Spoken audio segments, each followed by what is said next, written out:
Hello everybody, BeMetalways here. Welcome to another weekly heavy metal album review.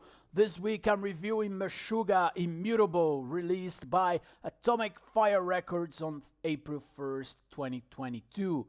Now, quick background on the band. Swedish progressive metal band MESHUGGAH was formed in Sweden in 1987 and released their debut album Contradictions Collapse in 1991. But it was 1995's genre-defying record, Destroy, Erase, and Prove, that put the band on the map, and it's now considered one of the best and most influential prog metal albums of all time. That album was the blueprint for the trademarks MESHUGGAH sound that we now know.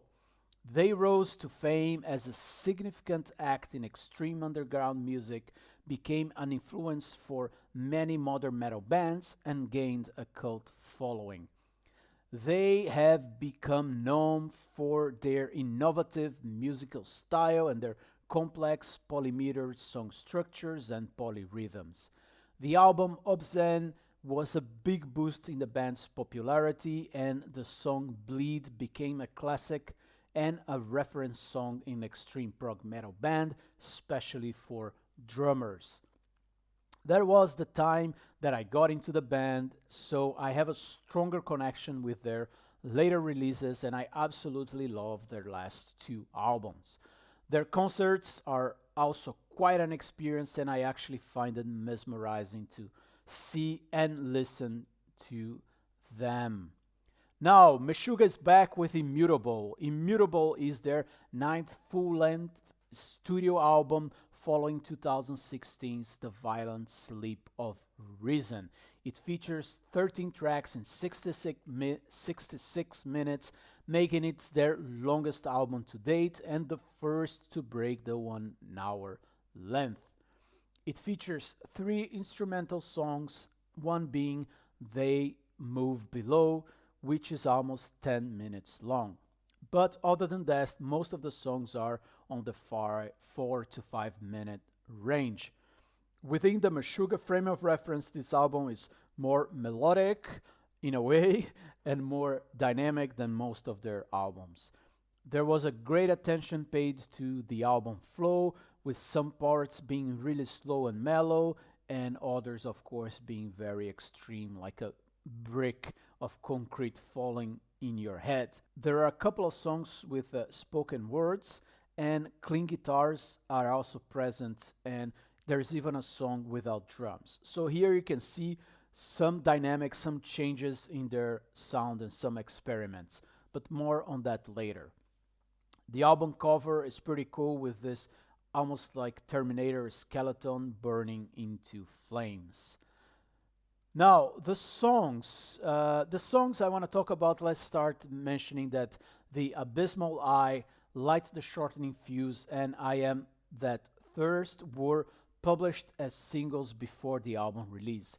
There were also music videos released, one for The Abysmal Eye and the other one for The Broken Cog. The opener, Broken Cog, due to the slow tempo and build-up construction, feels like almost a 5-minute intro to the album. And I think that's a nice contrast to the in-your-face and chaotic start of Violent Sleep of Reason with the song Clockworks. Now, in this song, Broken Cog, we have spoken words, and these are the only voice we hear until we get to the last minute of this 5.5-minute long song. Then, of course, we finally get to hear the powerful voice of lead vocalist Jens Kidman. The Abysmal Eye, which will certainly become a live favorite, brings back that bleed feel, and of course, that's well received.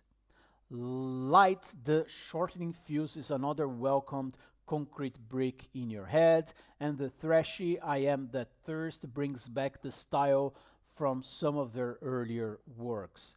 Another highlight for me is Ligature Marks.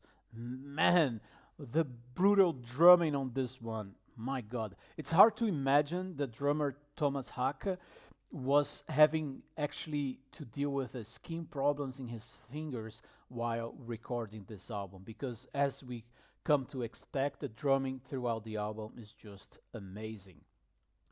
Now, the 9-minute instrumental They Move Below is strategically placed in the middle of the album with its 2.5 minutes intro with only clean guitars. It serves almost like a palate cleanser to the album's brutality. It's a little sludgy stoner rock, and it's quite a nice instrumental song. For some reason, I thought of it as being Meshuggah's equivalent to Metallica's To Live Is To Die. Another curved ball is a black metal influenced track, Black Cathedral, but without any drums. And while standing on its own, it is actually the kind of intro to I Am That Thirst. Past Tense closes the album with a melancholic, clean guitar and drumless instrumental song. Now, if I'm being picky here, Meshuggah is and will always be an acquired taste. So it's possible that Immutable will grow on me, especially if I see some of those songs live. But after many spins, and I did listen to this album a lot, it did not have the same impact that the last two albums had on me. There are still plenty of good songs, but none of them knocked my socks off. Many sound too much as recycling ideas from previous albums, and I think that's what really turned me off. Okay, wrapping up the opinion here, Immutable is less harsh sounding and more dynamic than previous albums, but still sounds like we come to expect from Meshuggah since Obscene Times. It features some good tracks, interesting moments, some risk taking, and a lot to unpack. I think if you are new to this band and you like this kind of music, this is as good as any place to start. But for seasoned fans like me, it did not stand out compared to recent albums. It's okay album and will add to their set list because there are some good songs, but overall it falls short to me. Consequently, I'm giving it 79 out of 100, a middle of the pack good album, and I still recommend it because it's Meshuggah, so you can't go wrong with them. So, thanks for being here, for listening, and be mad always.